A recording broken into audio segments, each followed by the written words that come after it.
Hey,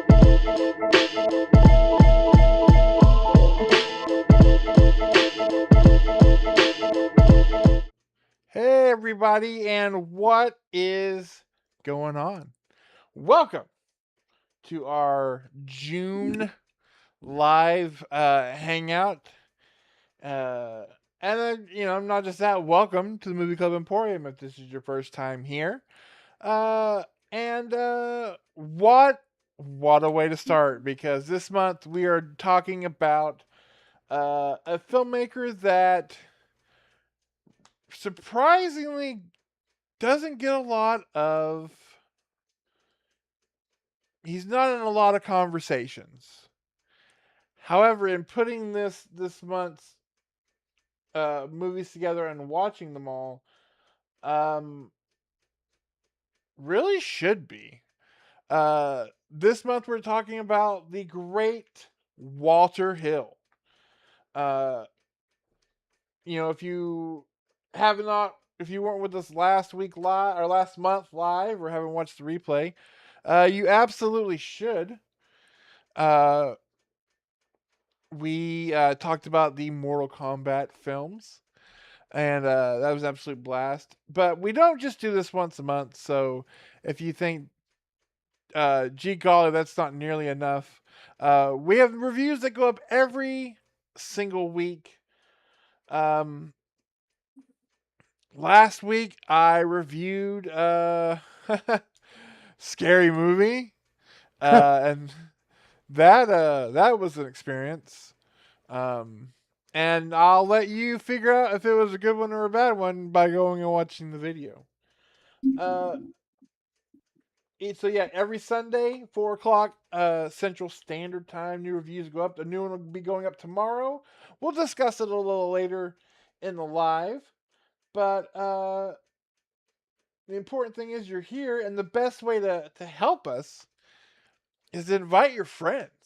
We are 28, a mere 28 subscribers away from hitting our goal for 2026, which is triple digits. We haven't really discussed kind of what we would do to celebrate that. I'm assuming some sort of live stream. So if you want to get down on that, maybe we'll share stories from our long and illustrious history of discussing movies and the wild and weird David Lynch-esque world of Southwest Oklahoma that we grew up in. So if you want to have some fun with that, make sure you like, subscribe, and share us around. Again, our goal is to get to 100, and we're only 28 away. So it I, could I be. will wear I will wear whatever kind of wacky costume you all want. I will put on makeup. I will shave my head. I will put my hair into a mohawk. I am open to doing all sorts of things when we hit 100, if we hit 100. So guilt your family members, guilt your friends, do whatever you have to do. Commit crime. I'm joking. Don't actually commit crime. At least nothing felonious. And let's get to 100 subscribers. I think that's a realistic goal, and I believe we can hit it for the end of the year and finish this year strong and go for our best year yet. Yeah. As man, it's been a banger of a year thus far for movies at the box office and for the episodes we've done so far. Yeah. I've enjoyed this year so much. It's been a bright Maybe spot and a rather crazy year. maybe we can get Nick to dress up like the cartoon image of him at the beginning of this thing, because I'm gonna tell you right now, brother, uh, AI cartooning really likes you a Yeah, lot more in that than it does me. I I don't think I look bad for a 41-year-old guy, but I don't look quite as tan and sexy as the AI generated image of me. But if you like, I will spend some more time. And if we hit 100 subscribers, I will spend more time in the tanning bed, and I will find myself a brown leather vest and do and do the episode dressed like that, like I'm one of the warriors. If you like, that's cool. from I've been hitting the gym. I will do that. I am from open. from now on, all the post theater clarities take place at the gym, getting yoked. I like it. Yeah. Also, Travis. Inland Northwest Adventures 509. I don't think that's how names work. Usually it's the last names that are indicative of relations, uh, not first names, although who knows the way things are going. But yeah, as far as I know, no relation to Walter Hill's no relation to Walter Cronkite or Walter White or any other Walter that I'm aware of note. However, they are both dudes that your dad or granddad would be watching on a Sunday afternoon, especially when we get into these movies. But like we said, thank you all for who are joining us and have joined us on this YouTube and Twitch journey.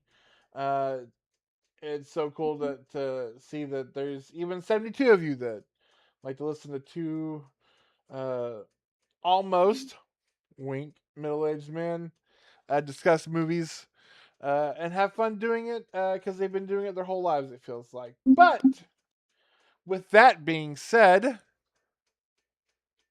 aside from your gains and whatnot, how are you doing, sir?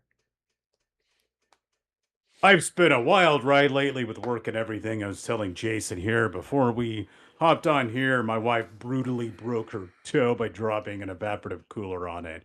And got to spend some time in the ER, got blood all over my house, and it was a party.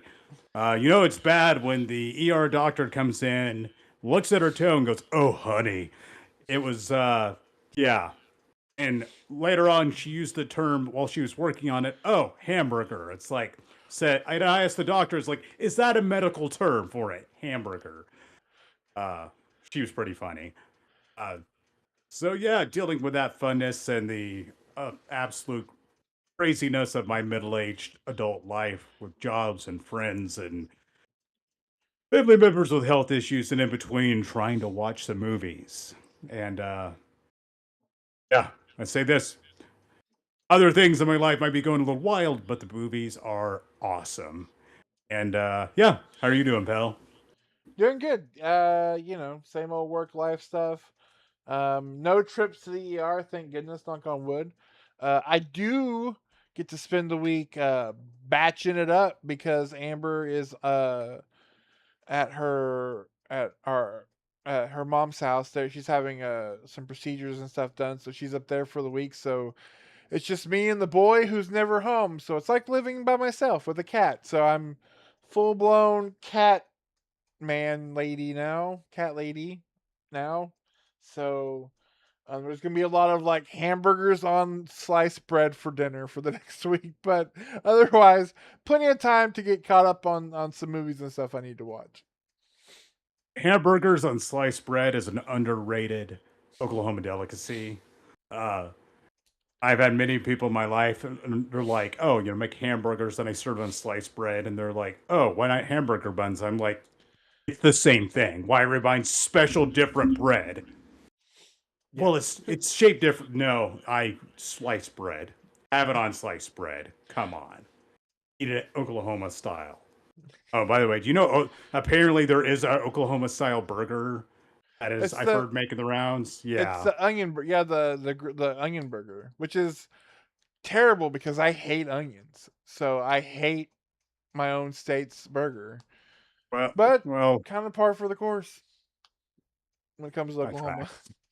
I love the onion burgers. I loved getting them in Oklahoma, and I'm glad it's like recognized for something other than flamboyantly gay felons who raise tigers and tornadoes. But see, that's what makes this fun. Speaking of fun, man, Walter Hill. So, like, I knew the name Walter Hill and I had seen Walter Hill movies, but when we sat down and like deep dove into these movies, I'll ask you, why do you think he isn't mentioned more in kind of like that era of like late 70s, early 80s dudes? Uh, I would say that two reasons. One, it's just his movies were not as financially successful as a lot of the other movies of that time. They weren't necessarily all critical darlings. I watched a lot of old Siskel and Ebert reviews, and they kind of had a love-hate relationship with Walter Hill. They could kind of admire some of his vision, but weren't overly fond of his movies, and they were very influential. across the movie world in the 70s and 80s. And the other reason being that he made some very different, interesting movies. His movies are not as accessible to the masses, and it's not like they're super far out there, but they're different. They're a little more unique. They go for some bold stylistic decisions that just did not make them as commercially viable or as successful with a wider audience. Uh, I think that's mostly what comes down to it. Walter Hill has this great cult following, but he is really lost in the mix. And there's also the fact that in the 70s and 80s, the 70s is considered by many to be the best decade in film history for all the amazing movies that had come out. And the 80s is remembered for all manner, the big blockbusters and whatnot. Uh, I think they just kind of got lost. Walter Hill got lost in the mix too with everybody else. He's just been overshadowed. But I however, I don't understand how Walter Hill hasn't got a much bigger following all this time later with the sheer number of interesting movies he made. I got to think that one of these days we're going to have a massive Walter Hill resurgence, and there's going to be renewed interest in them. And not to toot our own horn, but I think that starts now with this live stream. We're bringing Walter Hill back. We're bringing the interest back. And a year, the name Walter Hill will be everywhere, as will the Movie Club Emporium. Telling you right now.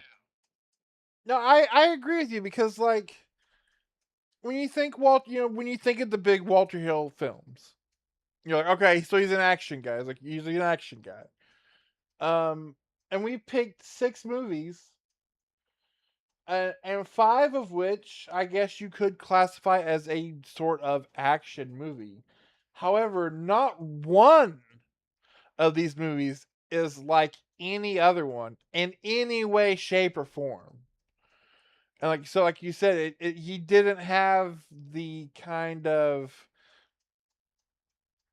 the punchiness, and like he didn't ride the wave of guys who were doing like action movies in the 70s, 80s. Guys like Milius, or with De Palma, with drama and horror. Guys who were kind of not guns for hire, but like they followed the path where it was going. And he seems like a guy who was just kind of like to the side, being like, I'm making what I want to make, and I do have certain things that appear in all of my movies, but you will never sit here and go, oh no, that one, like none of these movies feel like the other in any way. And like you said, it just kind of at that time made him kind of like a very like underrated kind of almost, you think of, if you want to put it in musical terms, he was very much kind of like your college radio late 80s, early 90s band when everybody was wearing flannel and singing, in their traditional gutter voice. Um, I do think that as time goes on, some of these movies, and thankfully some of them have been getting fantastic reissues, re-releases, so people can actually get their hands on them and see some of these movies. Um, I do agree. I think that at some point he will kind of get kind of the due he's owed, because it just wowed me out of all of these things. Still, like the biggest thing with Walter Hill's name on it is that he was a producer for Tales from the Crypt. Yeah, I would say out of the movies he directed, the ones that people would recognize are 48 Hours and Another 48 Hours, Yeah. which aren't, quite as well known as they used to be, but those were pretty big commercially and critically successful movies, especially the original 48 Hours. Uh, and he had Red Heat, which we're not reviewing today, but that was another fairly successful movie. But looking at his other movies, he took a lot of chances and risks, but it just not a whole lot of it was just super successful. He kept on getting work and kept on making unique movies, but which is I find his continued employment, despite the fact he wasn't extremely financially successful or his movies weren't. Uh, it's interesting. People keep on. He kept on taking risks, and these film companies kept on funding him and taking risks, and that's great because he kept on making interesting movies throughout his career. And just to be clear, he is still very much alive. Like you wouldn't Yes, think that, but he is very much still alive. Um, and I think if you go into IMDb, there's still stuff. Maybe it's more of a producer, like an executive producer thing. There are still things like upcoming or in the process of being made. I'm like, I don't think he's directing anymore because he's got to be what, like in his 80s. But I believe he's um, 82 or 83. yeah. But on one movie in particular, I kind of watched an interview with him that was shot because that particular edition came out a year, maybe 2 years ago, and he was still like very like with it. So again, like I said, we've got 6 movies here that are very different, and yet after watching all 6 of them, definitely feel you can definitely see kind of like what made a Walter Hill movie a Walter Hill movie. Um, Yes. and it's going to be a lot of fun. So let's get started. We usually do these in chronological order. It's easier that way.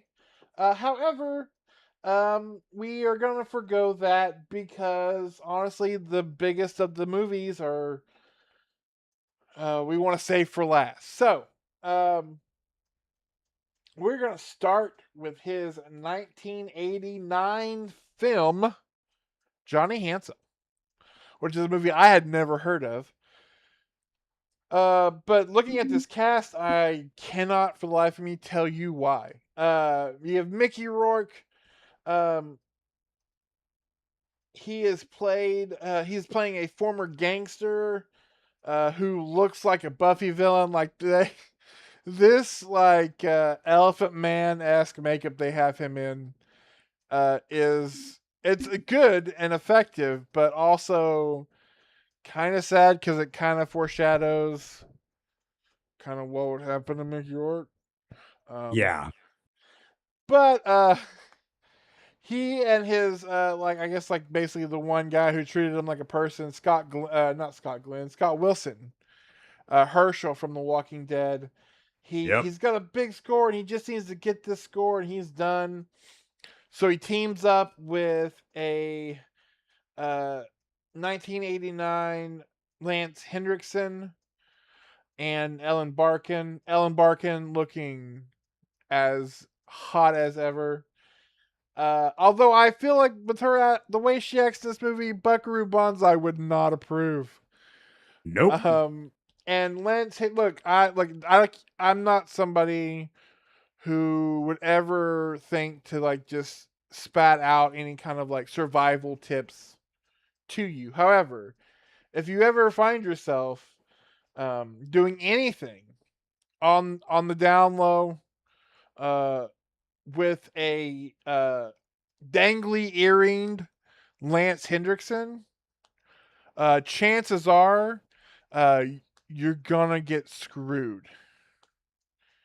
Because that's what happens. They are double crossed by Lance Hendrickson and Alan Barkin's character. Scott Glenn is brutally taken out, and they leave oh Johnny Handsome quite literally holding the bag in this, of all things, a like rare coin daytime like heat esque heist of a coin shop. It's that heist scene. I got to throw this in there. Yeah, Seemed really bold, violent, and really insanely pulled off. Like, uh, for the coordination they tried, they just decided to do it in the most crazy, risky, loud way possible. Let's blow up a car in the middle of the road and just start blasting. Uh, cool scene though. Go yeah. ahead. No, it's yeah, and it's again, it's about like these rare coins. Um, and so he goes to prison. You get Morgan Freeman who plays this because oh, also it takes place in St. Louis. So if you're ever in not St. Louis, New Orleans? New Orleans, thank you. Uh, and if Hard Target has taught me anything, you definitely don't trust a dangly earring Lance Hendrickson when he's in like down by the bayou. That's you're Nope. asking for trouble. Uh, and then Morgan Freeman strolls into this movie as like this like dickhead detective, because you will forget Morgan Freeman is like the voice of a nice warm bath on a cold night. However, younger Morgan Freeman played some pretty scuzzy dudes. Um, Yes. and he does in this movie. He plays just a dick. But he's on his case because he wants him to give up Lance Hendrickson and Alan Barkin. But no, all he could think about is revenge. And as was a custom apparently in the 1980s, man, we were just experimenting on prisoners left and right. Because Dr. Forrest Whitaker is doing basically a little bit of facial reconstructive surgery and a little bit of like psychology to be like, hey, what if we fix your face, maybe you'll be a better person.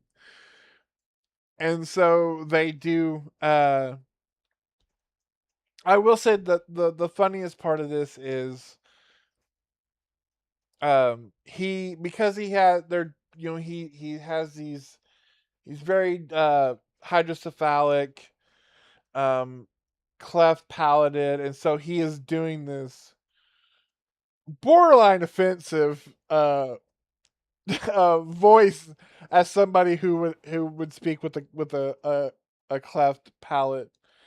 Um, which as soon as he becomes attractive, they run into the script where he's like, and he learns to talk like sexy Mickey Rourke. But there is a moment where he is still doing that horrendous voice, which um honestly kind of would have been hilarious if he just kept that voice the whole movie. Yes. While also being utterly offensive, but still. And then he's a new face. He has a new life. But man, there's just something about getting revenge on the people who killed your best friend, and then it becomes just a full sweat-soaked revenge noir, um, with all kinds of twists and turns that I won't fully spoil. Uh, so with that, what did you think of Johnny Handsome? So I'll start off by saying that we watched 6 movies, and I liked all 6 of them. However, I personally think Johnny Handsome might be the weakest out of all of them.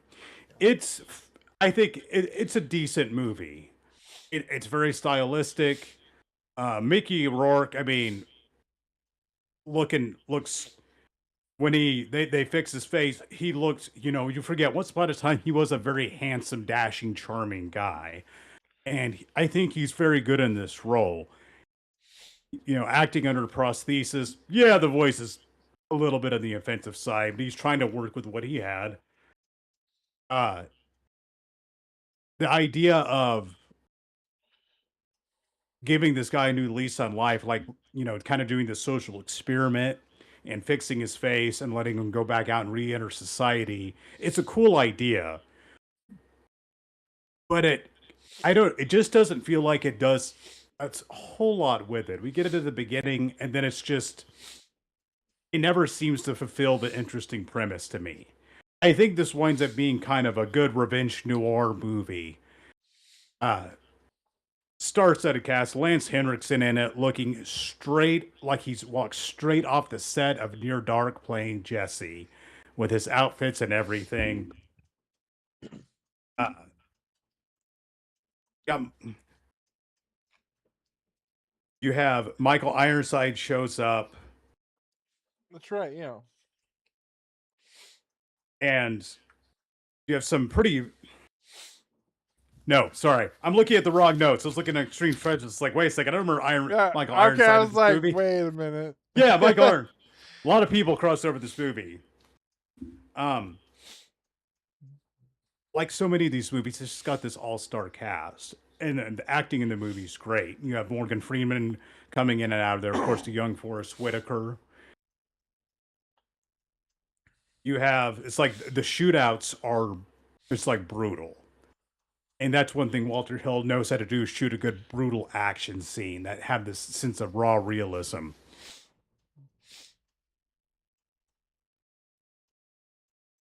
And I liked it, but it's nothing to me. Nothing about it really stands out. It's not a bad movie. It's not a bad watch. If you kind of want a sweaty noir movie set in New Orleans and it's because it's well shot, it's a very well done movie. But most of the plot just seems kind of basic, and it's like you got this hook for something to set the movie apart, and it does a little with it, but I don't think enough to really set it apart. It may sound like I'm being hard on the movie that it is. Johnny Handsome is a decent movie. It's a good watch, but it's not one of the ones in Walter Hill's filmography that you just gotta see. Uh, what did you think? No, I pretty much copy paste. It was a lot slower than I expected. Yes, Um, but watching it, I would have like this would have been a good like entry in like neo noir November, like just to like, oh, yes, here's a random Walter Hill noir that is something to talk about. It's almost because we get into later with like the way Walter Hill he films action, especially shootouts and things like that. This almost feels like a weird like anti-action revenge movie yeah. because you have the very beginning, you have the heist, and then you have the big shootout thing at the end. But and there's a secondary heist, but there's a lot of dialogue and a lot of like uh you know watching Mickey Rourke kind of like battle between does he go with his this new life, but he cannot let go of wanting to avenge his dead friend and what he'll end up having to give up to do it. And then meanwhile Morgan Freeman's essentially like just waiting to bust him. And so it is a very interesting movie, but it is definitely something that of yeah, like you said, of what we watched, it is the weakest of the six. But it was something that I was again not disliked. I almost was fascinated by because of how much it is more talking, less about. Because I'll be perfectly honest with you, I did this as a double feature. I watched Extreme Prejudice and then this, and so this was like a really weird like change up from what I was expecting, having gone through that movie, which we'll get to. So it's definitely one I would recommend if you are looking at like a real like yeah a deep like sweaty acting dialogue movie, but don't expect it to be like just this like crazy revenge, like shoot 'em up type film because it is not that. You know, I all of these movies, and I could respect this about Walter Hill, they're in the hour 30 to hour 45-minute Mhm. range. This one feels a pretty decent bit longer than that. Yeah. Catches it is slow. And some of the scenes just don't feel like they really add a whole lot to the story. Um, Good performances, but this is one you don't. Out of all of them, this is the one you could miss. This is one you don't have to watch. You could still see Walter Hill's footprint or fingerprints all over this. Not footprints. Uh, but it's just in the end, it's just okay, and it's a bit slow. Yeah.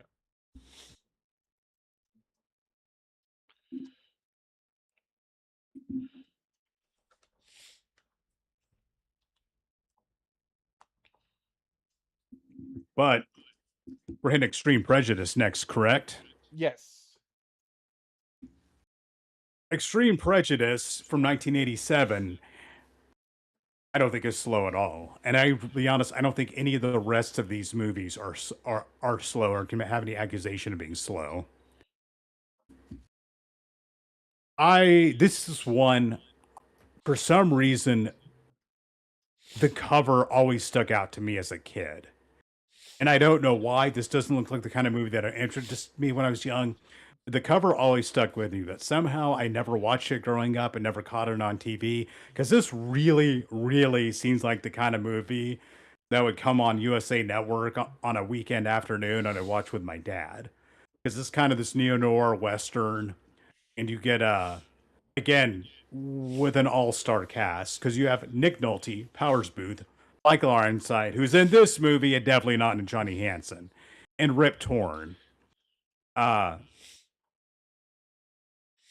Man, he could always get a pretty awesome collection of talent.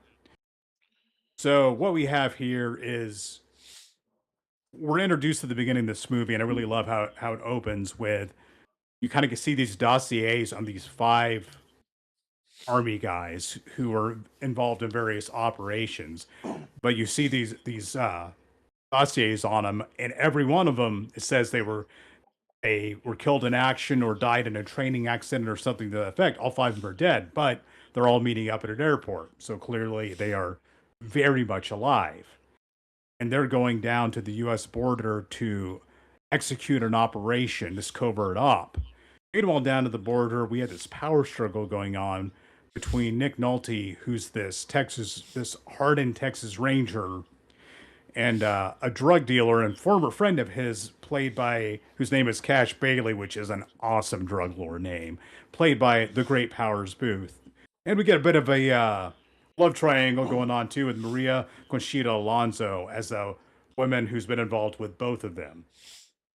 So we get the kind of crossover between this law, these guys on this collision course, this lawman and this drug lord with a very close personal history, and these army veterans on a covert operation and how they're going to cross over. Uh, and it takes twists and turns aside, and their paths intersect in at several different instances, different ways. You get to see who's going to align with who's going to double cross who, because there's quite a bit of that in this movie. I thought this was a very well done movie. Uh, There's a lot of action, and the action scenes are expertly shot. There's this shootout at a service station that is brutal and raw. When people get hit by bullets, it is just gnarly. Bullet wounds exploding, and they get a lot of the like capturing. I've been involved in gunfights, and capturing that raw chaos of a gunfight is something a lot of movies can't do. It looks too neat and coordinated. These ones don't. These are guys trying desperately to stay alive while trying to kill the other guy. Uh, and another, there's encounters between these army guys who are like spec ops guys and untrained guys, and it does such a good job of showing just how one sided those encounters would be. Uh, Nick Nolte and Powers Booth, you buy their rivalry so much in this because they approach their roles with such an intensity. When they're meeting up and kind of talking, there's one scene in which when you see them meet up for the first time in the movie, and I love how they did it because Powers Booth is wearing this all white like ice cream suit, this white suit with a hat. Meanwhile, Nick Nolte, the good guy, is dressed all in black. So the colors that you typically think of as being with good and evil reversed in this, and I kind of think it goes to show some of the like the moral complexity going on here. Uh, and Nick Nolte is he's determined to take his former friend down, and Powers Booth as Cash Bailey is just determined to keep running those drugs and getting what he wants and maintaining this power south of the border. And we have Michael Ironside who's leading up this covert operation of this eclectic mix of these five army guys who are planning this heist. They're after some sensitive materials that's in a safety deposit box in this small town just north of the border where Nick Nolte's character happens to be in his area of operations. So we're treated to, you know, a lot of some interpersonal drama. These army guys, uh, I think they're called the Zombie Squad, that are trying to execute this operation in the middle of this personal rivalry that's going on. So there is just a lot of moving pieces here, but it never feels messy, and I never really felt like I was lost. Uh, this kind of, in some ways, this reminds me of another Walter Hill movie we watched, which was Last Man Standing. Dusty noir western at the Mexican border movie with a lot of with these rivalries and big shootout set pieces. But I feel this movie's a lot less messy and a lot easier to follow than Last Man Standing was, and I think it manages to do things to kind of do that a lot better than Last Man Standing did, which wasn't bad, but man, you needed a flow chart and a spreadsheet to keep track of the characters and what all was going on in Last Man Standing. You don't need that here, despite the fact that there's several characters you're following. I never felt lost. I was never like, I have no idea what's happening, or misunderstood where they were trying to go with things. And I I really enjoyed it. I thought it was just an expertly done movie with some just terrific acting. What did you think? Yeah, this is where I started. And God, like I was sitting in my own home, like in an air conditioned room, and felt like I needed a moist towelette because nobody films sweat like Walter Hill does. And Nick Nolte in these like button all the way to the top button shirts, just he's just soaking through them. Honestly, I didn't think as much about Last Man Standing as I was watching this, and I began to wonder: did this or the that I cannot. I want to say Harlan Ellison. But that is not correct. The writer of the book Fire in the Hole, the book that was the basis for Justified, because this feels kind of like a prototype of what Justified, the TV show, was, which is these two friends on either side of the badge and just their relentlessness to take Elmore the other out. Elmore Leonard. I couldn't remember his Elmore name Leonard, either. Yes, it yeah. has that feel. Powers Booth, man,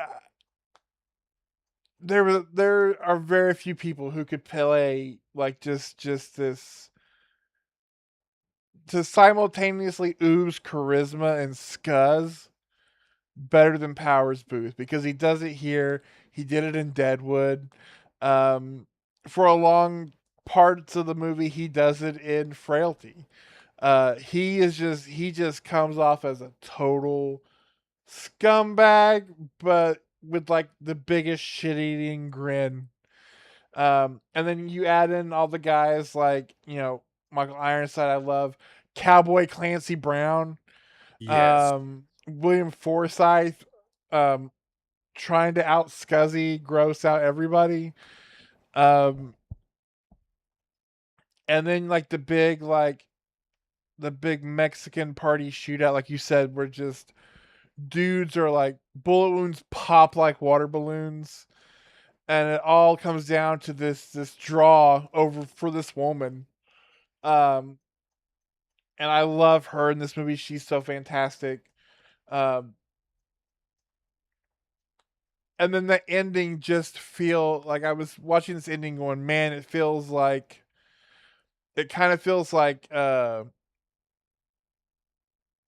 almost Peck and Paw esque, a little Yes. more upper than a Peck and Paw ending, Yes. but definitely has kind of like that feeling of just like you said, very neo western. What in the world?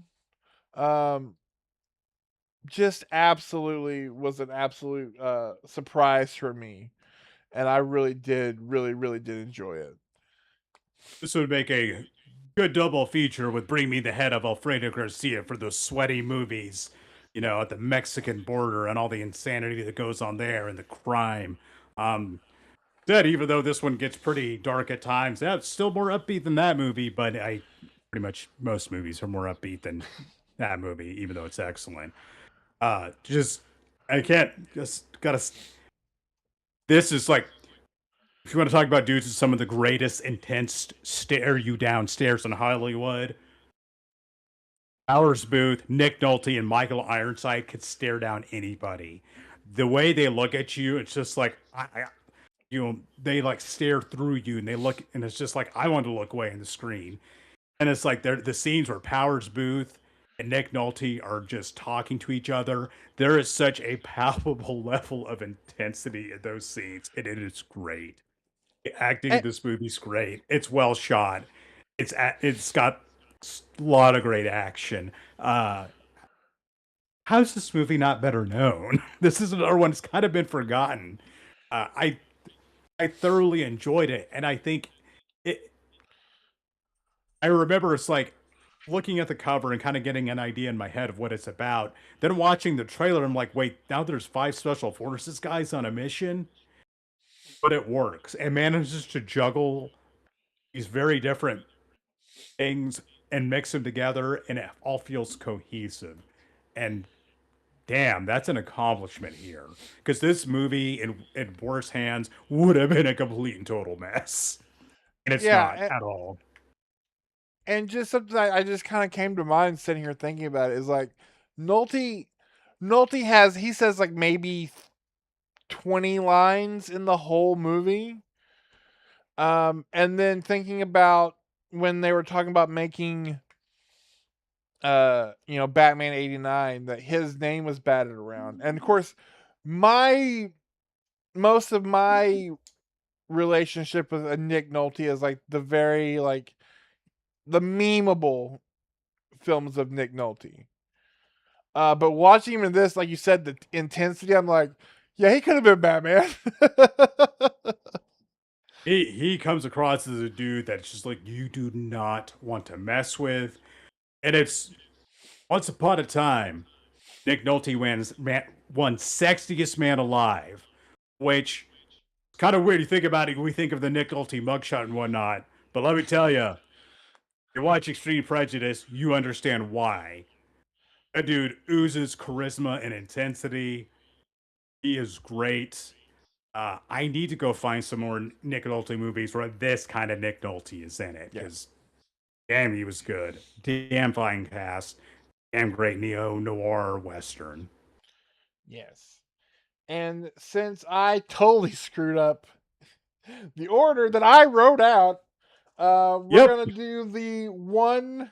There is one. So again, there's 5 very different action movies in this list, and one very different uh movie, and that is a comedy. So I'm gonna let you take it away with Brewster's Millions. Oh, Brewster's Millions, a staple of my childhood. I remember renting this from the video store, and I remember catching this on TV because my dad loved this movie, and I ended up loving this movie. And it's the kind of movie that invites all sorts of conversation of what would you do in this situation. So this came out in 1985. We were right here, hot. I mean, Richard Pryor is white hot. Uh, we get a young John Candy in a supporting role. Uh, Hume Cronin shows up briefly, and unfortunately, Stephen Collins, the dad from Seventh Heaven himself, is in this movie quite a bit. But so this is a fun comedy, and it's actually a remake of an older movie that I believe is from the 50s, which is also 45, based on 1945. 45, both of which are based off a novel from 1902. So Brewster, the character played by Richard Pryor, is a past his prime baseball player playing in the minor leagues on the shitty team where they're so poor they have a train that runs through their outfield and that they have They have to stop playing when a train comes through, which is awesome. Uh, Playing for the great team, Monty Brewster's playing for the great team, the Hackensack Bulls. So you're introduced to him, but he's still, he's middle aged. He's in the minors. He's on the downward spiral, and he ends up losing his job on that terrible minor league team. But just in time, he is informed that he had a relative that passed away, and that he needs to, goes to this lawyer's office for the reading of the will. They pop in a tape and finds out he had a fantastically rich great uncle who is a white guy, which is they talked about in the video. It's just like, yeah, it's just like playing. I think it was Hume Cronin was playing just the saltiest old rich asshole ever, who even in death is so salty. And he tells him this, okay, shares a story about his dad caught him smoking a cigar when he was 7 years old. And it's like, wow, man, that was getting an early start. So his dad, this old dude's dad, locks his son in a closet for 3 days. The 7-year-old son and forces him to smoke a whole box of cigars before he comes out. It's just like, wow, that is actually really kind of tragic and abusive. Let's just say this old rich asshole carried this with him for the rest of his life because he issues a challenge to his distant relative, Monty Brewster. You have 30 days to spend $30 million. And if you do that, accomplish that feat, you will get $300 million. But there are catches. He throws in a bunch of qualifiers, and they're like, you can only donate 5% of it to charity. You can only gamble 5%. Nobody can know what you're doing. You can tell absolutely no one. And if at the end of those 30 days, you can have absolutely nothing to show for it, no assets of any kind. And this rich guy tells him, hey, I got taught a lesson, and by the end of this 30 days, I want you to be sick of spending money, sick at the sight of money. I want you to hate it because his dad was abusive to him when he was 7, so he wants to inflict suffering upon his distant relative. So, but they call it there's a clause in there where if he doesn't want to do this, he can take $1 million and walk away now. Well, of course he doesn't do that. He takes on the 30 million to 30 days challenge and goes about trying to do this but in utter secrecy to blow $30 million in 30 days while having nothing to show for it. Well, everyone around him thinks he has lost his damn mind. And he has to come up with a variety of creative ways to blow this money while having nothing to show for it. John Candy and it's his buddy and his sidekick and he's a minor league catcher and is just great in the supporting role. We have Loretta McKee, who is hired by this law firm to follow him around for a accounting of all the expenditures because everything has to be tracked meticulously. So he walks over to the bank, gets and there's just $30 million sitting on pallets, and he goes on this crusade, this mission to spend $30 million in 30 days. Keep in mind too, this is $30 million in 1989 or 1985.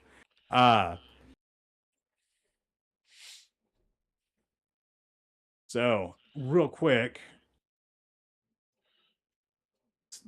I want to give you all some context.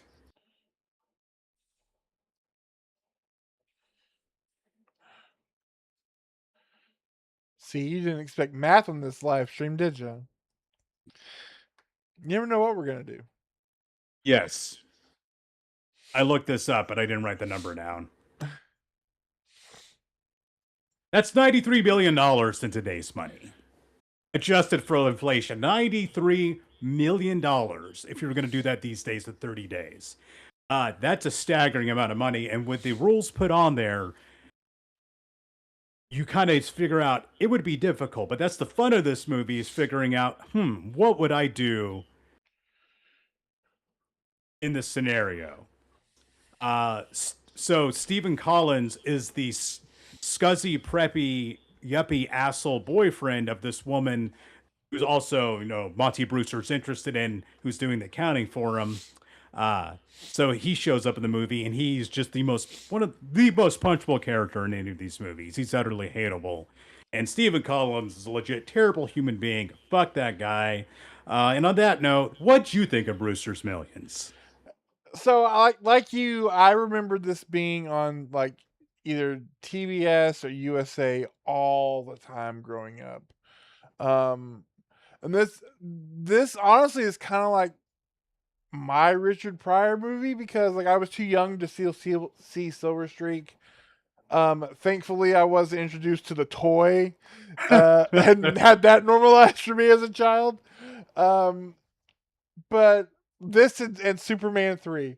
But yeah, well, so what's funny is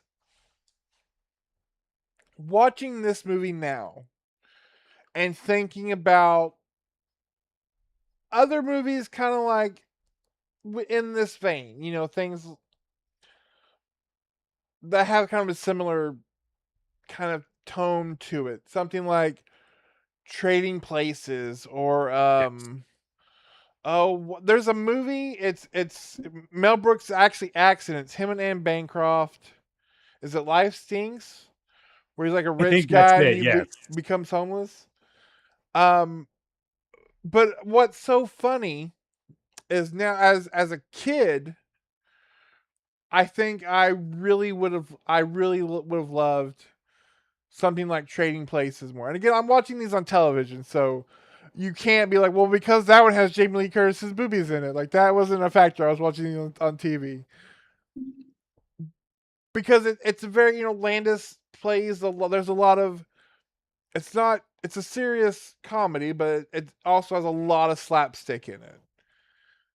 And even though you have him doing these kind of more and more inventive ways of trying to get rid of this money, and you have comedic heavyweights like you said, John Candy, um, Rick Moranis shows up for a little bit in this movie. You'll blink and you miss him because he has a beard, and it's terrifying to see Rick Moranis with Yeah. a beard. It looks so weird. I don't know if it's because of the way Walter Hill directs it, but this movie has so much more of an earnestness than something like Trading Places does. Um, it was watching it today. I was just like, it was just so weird thinking about all the laugh, all the chuckles, haha, and all the goofy parts of us again, just because it's the most easiest to compare to.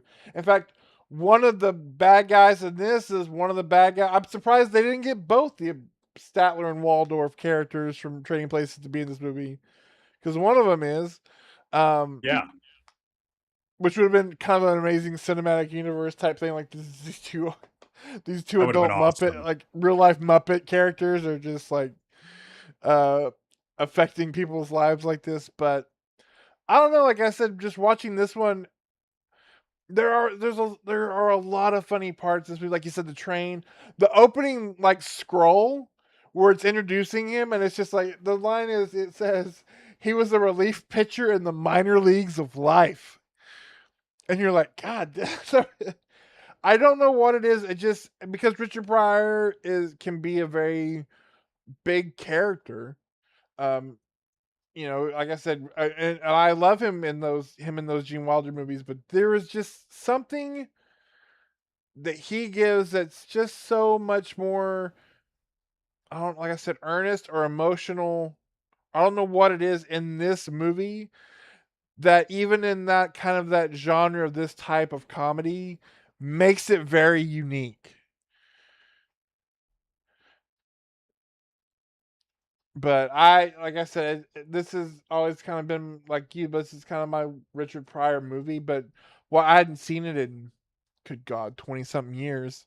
Watching it today was it really made me appreciate, really appreciate it, because it was just something, again, a movie that had all the tropes of these other movies, but yet somehow was very clearly its own, like had its own, I don't want to say tone, but had something about that made it stand out from those other movies of its ilk. Uh, it does, and they manage it. I would have liked to have seen Walter Hill tackle more comedies because I think he does a great job here in making well fleshed out characters and a really amongst a really fun scenario and a bunch of likable characters and some, he Walter Hill never fails to put characters that are a little sometimes, morally complex in his movies as well. And that's no change here because not everybody's just all good or all bad. It's like, people are decent people but have a bit of the scuzzy side, or the scuzzy people have a decent side. And I like that kind of complexity. We get some commentary in the form of some political commentary, as at one point, Monty Brewster decides to run for mayor of New York under the bill of none of the above. Like both these other candidates are terrible. They're garbage human beings. So when it comes to the mayoral race, none of the above. I also And he love like says, it's the running joke of like, so Peter Jason plays like this news anchor, and sometimes he's on screen like giving his commentary about what's going on, but then every once in a while it'll just be like a written text of on the screen of just like his little, like, almost like he's like slowly narr like giving his 2 cents as a commentary to what's going on in the movie at that time. and it's great. And there's so many little touches like this, and it's like side characters that pop out. Like the one that always stuck me with this kid was this dude who comes in with the idea to like put motors and ice diesel engines and icebergs and take him to the African desert because they have this great scene where he's looking for investors, but looking to invest at the dumbest, worst things possible. That's also where Rick Moranis comes in as this guy who does impersonations. Bearded Rick Moranis will haunt my nightmares forever. Uh, but just a lot of great scenes, a lot of small characters like that. There's funny moments. I love the clever moment when they with the stamp of the postcard, which is just great. It's just classic. There's just so many memorable moments throughout the movie like that. And I will throw another memorable moment is Stephen Collins getting punched right in the face. Hell yeah. I want to stand up and clap when that happened. But again, the train in the outfield, uh, the like the scuzzy PI who finds him, Mhm. it's just great touches beginning to end. And you end up, even though Monty Brewster is a bit of a scummy dude, you end up rooting for him, wanting to succeed. But you see how this challenge throughout the movie, towards the end especially, is just wearing on him. And how, as his distant relative planned, he's just sick of spending money. And there's times where he tries to blow money and it backfires hilariously with when it comes to gambling or investing. It's just comedy of errors where all sorts of things go wrong. But again, it's like watch it. I remember discussing with my dad. It's like, what would you do in this situation? How would you spend the money? And that makes a fun little interactive part of this movie. Uh, one little piece of irony I found in this movie that I kind of nerded out on. Uh, the guy who played Commissioner Gordon in Batman Mhm. 1989. I do not remember his name. Pat Hingle. He mentions a name in it, Rupert Horn, which is almost identical to a Batman villain named Rupert Thorne. I just thought, apropos of nothing, I just thought that was a fun touch, so I threw it in my notes. Lynn Shay shows up in this movie briefly, and Lynn Shay actually shows up in another one of these movies. Some blink and you miss it cameos with people who go on to be much more successful later on in a bunch of Walter Hill movies. I love Brewster's Millions. I'm with you. This is my Richard Pryor movie. This is the one I have the biggest personal connection to.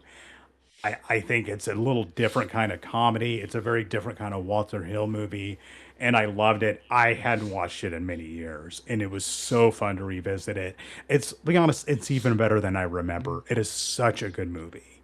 Yeah. And avoid the toy. Do not watch the toy. Uh, Yes. But I if we don't get to know. 100 subscribers, we will review the toy if you want, along with Sure. Soul Man starring Oh C. man. Thomas Howell. Hey, We're hey, gonna that, see if we could get fully canceled. we'll throw in ladybugs. Yes, we'll find the most offensive collection of 80s and 90s comedies and see what we could do. Actually, that we've sounds like hit a lot of we fun. we've hit 100 subscribers. Time to nuke this channel. Yeah, nuke it from orbit, baby. But uh, no, like watch Brewster's Millions. It's one of those, like so many of these movies. How is this not like a big cult classic by now with a yeah, big following? Especially given the fact that Richard Pryor and John Candy are heading up this movie. yeah. Well, I will tell you what movie is certainly not a laugh a minute, and that is 1981 Southern Comfort. Before we Um, get started, Before we get started, buddy, I got to step yeah, away for a second. Sorry, absolutely. I'm an old man. Uh, and yes, I agree. He is a horrible person. Thankfully, he gets the shit knocked out of him in this. And then also, doesn't he like get horrifically uh done away with in one of the Star Trek movies? Is it Star Trek: The Motion Picture? I don't remember, but but less said about that, the better. Um, but how is everybody doing tonight? Um, yeah, these last three. I wanted to save these last three films for the end because these are kind of three, or at least two of them are very big Walter Hill movies. Um, and one of them is quite surprising, and of course that one is the one we're getting ready to talk about. So 1981's Southern Comfort. This was a first time watch for me, and ooh, buddy. Um, so again, this, if nothing else, this dude could get star power in his movies. Keith Carradine, Powers Booth is back. Fred Ward, which, in case it need to ever be stated, this is a pro Fred Ward YouTube channel. More Fred Ward, the better Fred Ward. Yes, Um, Peter Coyote, Brian James, the guy I can't remember the actor's name, but he was Bubba in the Heat of the Night. I think both movie and TV show, for sure the TV show, but I think he was in the movie as well. I believe you're right. And so this is kind of coming in on the tails of something like Deliverance. So it's, uh, man, rednecks can be scary. Uh, However, this time it is a small platoon of Louisiana National Guardsmen are doing just kind of like a war games type scenario, just like most more than anything, just kind of a march through the swamps to Louisiana. Come across some boats and decide to take a shortcut. Um, because Keith Carradine, who's kind of like um, I don't know if you it'd be a fair comparison. He's kind of the Mahoney of this group. Accurate. uh, has a group of ladies waiting for some what would essentially be some really smelly guardsmen. Meanwhile, Powers Booth is recently transferred into this unit from Texas, and he hates hillbillies. Um, Not because, but mostly just like not the hillbillies that we'll get into eventually, but just the guys who good. He hates a good old boy. Yep. Um, There's a lot of them in this movie. there are a lot of them in this movie, and so they decide to take this shortcut. One of them, they're carrying machine guns with blanks. One of them fires at a bunch of poachers in the middle of the bayou, and to scare them, and they shoot back. And then all of a sudden, you have a group of men who have gone through, some military training, uh, finding themselves very outgunned, very outmatched in a very harsh, unfamiliar terrain. And then the movie becomes a borderline horror film because they just all suddenly start slowly going mad. And I mean mad in the way of like a Lovecraft character goes mad. And this movie was holy shit. Like again, because you see the cover and you're just like, oh, it's like Tropic Thunder meets Deliverance, right? And this movie is not that. This honestly, and he honestly films it like a horror film. There are several shots of us watching these guys traipse through the swamp from like a far from a distance away, almost like a Jason POV shot. Um, the droning kind of music that what was the guy like? It's like his name was like RJ Cooter or something who Right, created right. His name is Ry Cooter. I wrote Rye out his name Cooter. because this name is hilarious. This dude knows how to put together a soundtrack. Yeah. Man, the music in these Walter Hill movies, it's fantastic. Um, listen, if nothing, again, as I gave you the advice about Lance Hendrickson, here's the other thing: don't grab ass in the woods, people. That's just a blanket statement. Um, and then you get so one the major the like the leading officer of the group is taken out very quickly and very brutally by these poachers, and they just the soldiers, even though they're unarmed or seem unarmed, decide to try to go after these guys.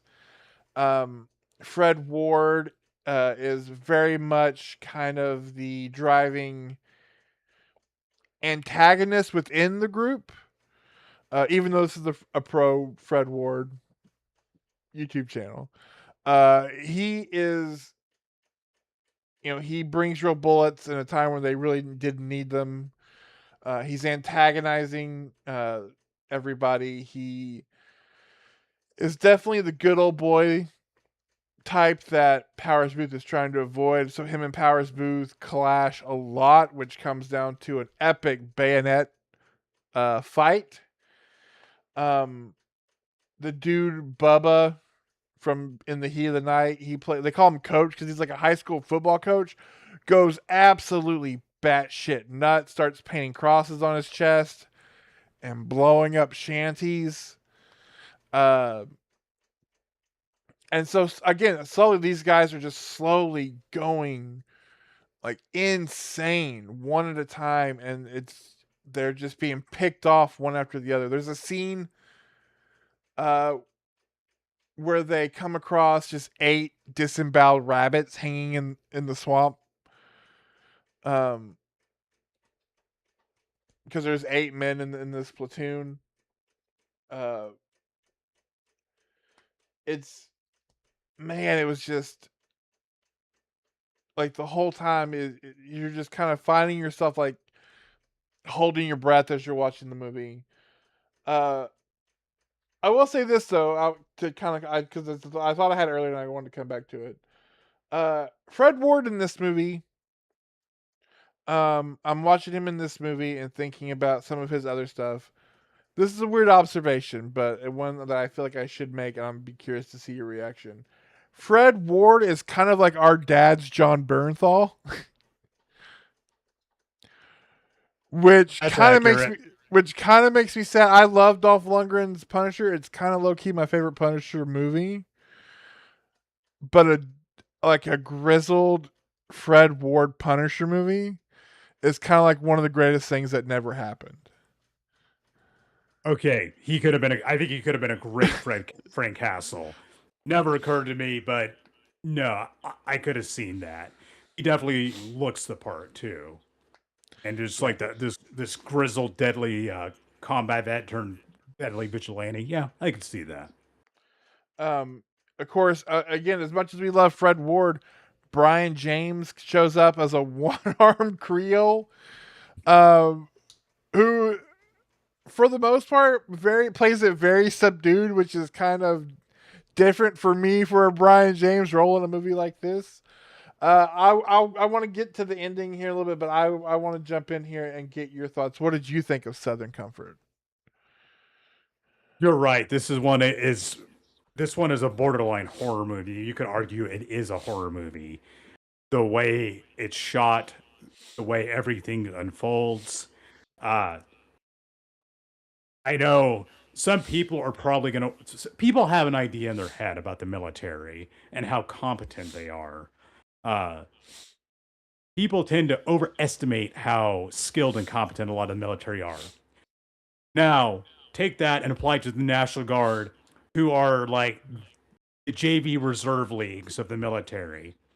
They're these dudes, they're out in the swamp. They're just like, let's go get some beer and bang some women. And so they go off in this mission and immediately proceed to do the dumbest shit possible and make some of the worst, dumbest decisions. You got this one sergeant who's trying to hold it together and lead them, but then none of them respect him whatsoever. As they just bumble into one scenario after another. This all going from stealing these canoes and this idiot, the guy who, what was his name, Lewis. He's the guy who played Perfect Tommy in Yeah, Buckaroo Banzai. Just yeah. like decides to shoot at these random people in the swamp with blinks, but they don't know that, and it sparks this whole situation off. And that just these guys just keep on just one stupid, terrible, deadly decision after another while they're being hunted by these almost entirely unseen forces in the swamp. You don't really see much of their attackers, which I think adds to the creepiness of the tension tremendously. And I think the swamp is a terrifying setting. It is everything out there. It's like you can sink to your death in a bog. You could get bitten by snakes. You can get eaten by a gator. You could get brutally murdered by swamp people. You could just drown.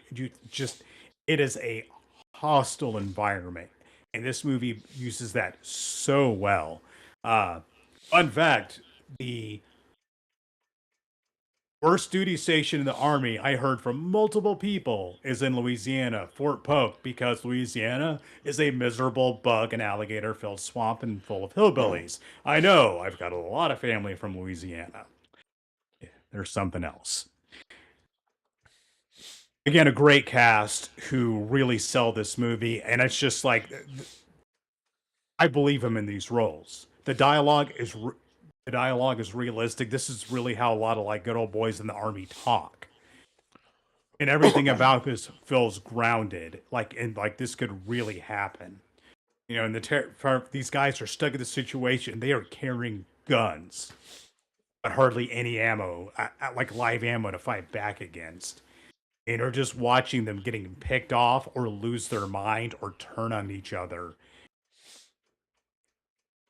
This is my first time I've watched this movie. Also, this is the first of these movies I watched this time around. Southern Comfort is great from beginning to end. It's tense, it's interesting, it's brutal. It's very well written, very well acted, and that the last 15 minutes, I was just on the edge of my seat. it was just one of those. I was like, I had to remember to blink because I did not know how that was going to happen and how it was going to unfold. Damn, he could build some tension. Walter Hill, master filmmaker, Southern Comfort is excellent. Yeah, the last, yeah, like you said, 15, 20 minutes of this movie is some of the most nerve shredding, like, like tension put on cinema, on film. Like, it is just, you're just waiting for like this to end, like like you're just waiting for it. And even when the movie finally does end, it kind of it's just ambiguous enough to where you're just like, what? Like how? Uh, honestly, the only thing like that keeps this from being like an out and out horror movie is like you don't find out that like Brian James has like a secret knife arm, because like again, this is a horror movie, It really is. and thinking about it, the only thing that kind of this movie gets wrong is, like you said, is the nature element, because it's raining, it's wet, it's gross. One dude has a brutal like quicksand death. That isn't the old school like, oh no, I'm sinking in quicksand, help. It's just a boom and you're done. You're not going anywhere. Um, but yeah, there's a scene at the beginning where he's talking about snakes. Somebody should have got a snake bite or eaten by an alligator. Weren't a lot of animals in this movie, but I feel like they were probably shooting this in Louisiana, so they were just like trying to keep the actors as safe as they could. Yes. Um, the last two movies we're going to talk about are that you have are known in circles. Um, of all these movies, the fact that and Deliverance is a fine movie. I know why people it's more memorable per se than this one. The fact that this movie does not have more eyes on it or more people who have seen it, to me, was the biggest travesty of all of it, because this is a great film. I think this movie beats the shit out of Deliverance, and I think Deliverance is a good movie. Yeah, I think it's made. I think honestly though, solid movie and all. Deliverance is a solid movie and all. It's remembered for that one horrifying scene yeah, and and dueling banjos. Other than that, most people gun to their head can tell you pretty much anything else about Deliverance. yeah. I think this is a way better tense thriller. Uh, uses the environment well. I agree. They could have definitely thrown some more animals in the mix. Great cast. It's excellent. This is one you gotta watch, and it did. It's just it is nerve shredding in a way few movies are at the not the movie, but especially at the very end. Especially so you have this like very upbeat like swamp music going on in the background where this band's playing and uh my wife watched all of these movies with me. She loved this one. Yeah. And it's just the kills are brutal. It's what else can I say? Southern Comfort's great. It's a better, much better movie than Deliverance.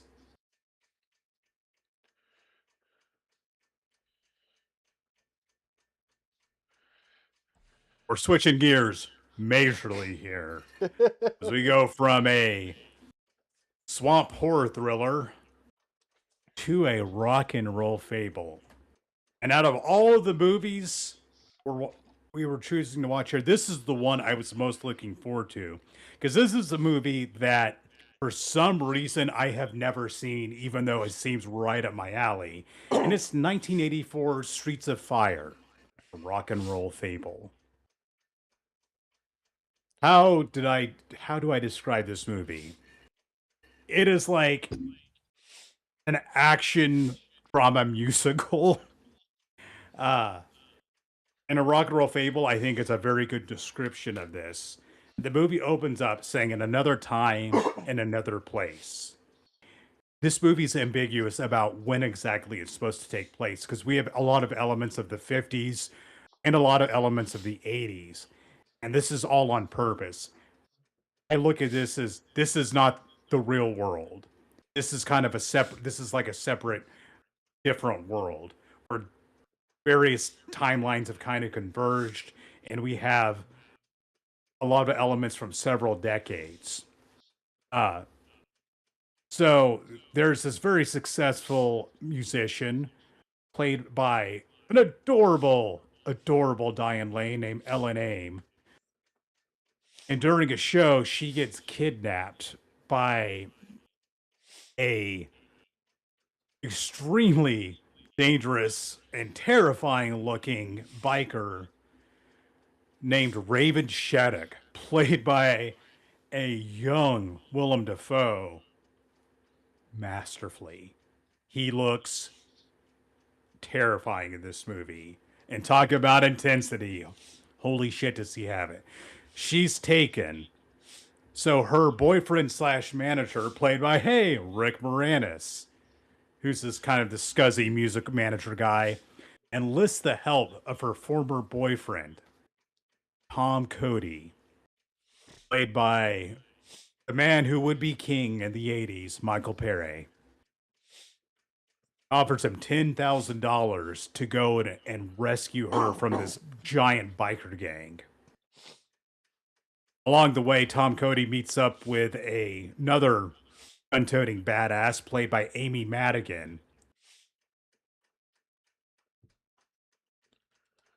I remember her name. McCoy. Yeah, it's like just like the one name McCoy, who's just great in it. So they go on this, they arm up and go on this mission to rescue Ellen Aim. And you find out that Tom Cody is a combat veteran slash mercenary slash absolute card carrying badass. He's handsome, he's dashing, he can throw fists, and he's a master with guns.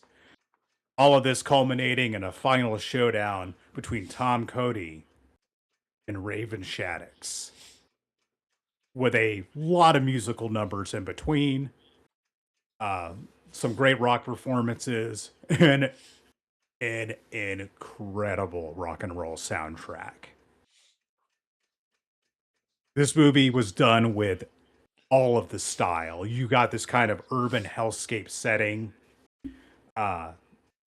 That's kind of a nondescript city, but it's like very kind of dingy and industrial. It's like maybe it's Philadelphia, maybe it's Detroit. But again, I interpret this movie as it's in a different takes place in a different world. Holy shit, I loved this movie. What'd you think? So yeah, I agree. I think if anything, this takes place in Burton's Gotham City because it feels as that Yes. 80s 50s style. Um, I, there's so much about this movie that I love. Um, Willem Dafoe is dressed like a Blade villain. Uh, and Gladys herself is a badass in this movie. Um, I was reading. Apparently, this movie had a huge inspiration in Japan.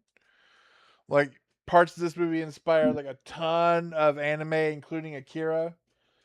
Um, and the video game Streets of Rage.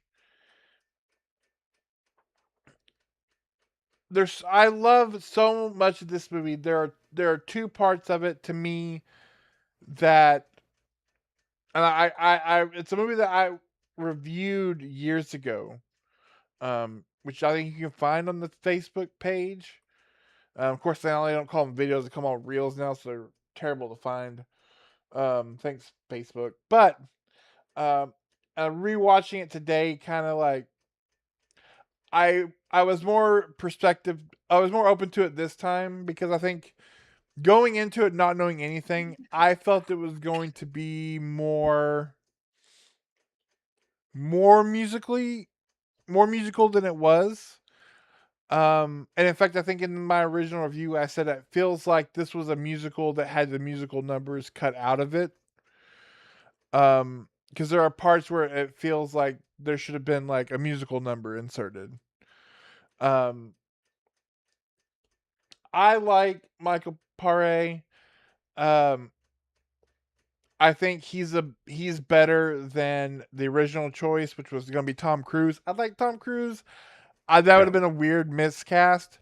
My problem in this movie with Michael Paré, and we'll get to it again in the last movie, is one strong and through line of a Walter Hill movie is that every one of his heroes is a very stoic, quiet badass. The strong, silent type. Whether it's Swan, who we'll get to this movie, um, Powers Booth in Southern Comfort, Nick Nolte in Extreme Prejudice. That's kind of his like ideal hero.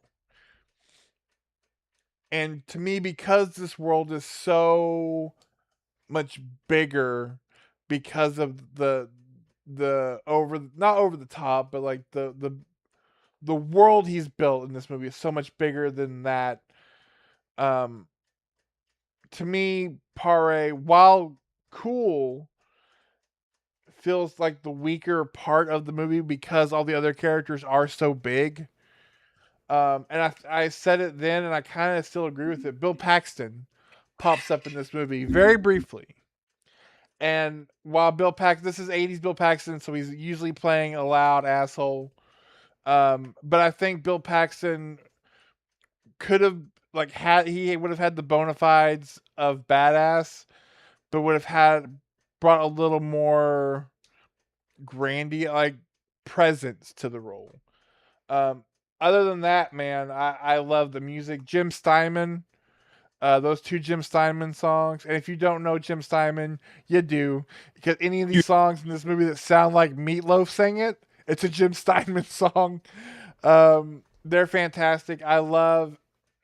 Honestly, it's kind of weird because I think because of how stoic Michael Paré plays this character, it kind of makes Amy Madigan's character shine more than I think she would have if he had been more charismatic. So maybe it's the balance you get there. Um, but I appreciated it so much more this time than I did on first viewing. Um, but it is, man, it is one to say there's nothing kind of quite like this would be an understatement because again, unless you're watching something that's an out and out musical, like a rock opera type situation, um, this is uh this is its own thing. And it's a lot of fun with some great music. Just I know my nitpicks of it, but I do overall really enjoy the movie. I again kind of wish it has a more cult following than some of the other ones we've talked about, but still I don't think it kind of gets it's not in the conversation as much as it should be.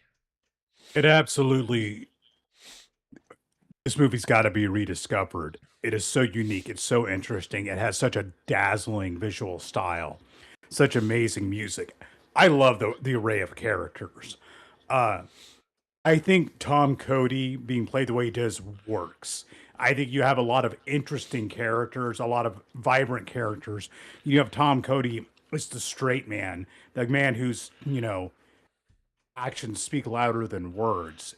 The scene where he goes in to rescue Diane Lane's character is awesome, and he's just kicking all kinds of ass and shooting dudes off their bikes, and the dude knows how to handle a lever action rifle, and he's got this shiny lever action Marlin that he's just absolutely a beast with, and it's such a cool choice having this like cowboy like rifle for this dude, this army vet mercenary. Uh Amy Madigan's so great as McCoy. Everybody's great in their roles. Uh, Top to bottom, I think everyone's spot on. And I mean, it's like we got Michael Pere, Diane Lane, Rick Moranis, Amy Madigan, Willem Dafoe, Deborah Van Valkenburg, uh, who will show up in the Warriors as Mercy. Uh, Bill Paxton, of course, Ed Begley Jr., and in a minor role, Meteor Man himself, Robert Townsend. Yeah. So there's a lot of people, and that's something I kept on remarking on watching all these movies to my wife, is that there are so many notable people in these movies, such a collection of talent. But the style of this movie is just unmatched. Michael Pere looks like a star. It's just the dude had the look, and I think he's got a screen presence. And he's another one of those guys that he that in the early to mid '80s, it was like he's going to be the next superstar, and Yeah. never quite made it. And it's a shame because Streets of Fire is awesome. Uh, and I'll tell you right now, I love the Warriors, which is what we're going to be reviewing next. But this Unseated Warriors is my favorite Walter Hill film. I adored it. This movie was not critically or financially successful. They had a lot of high hopes for this movie.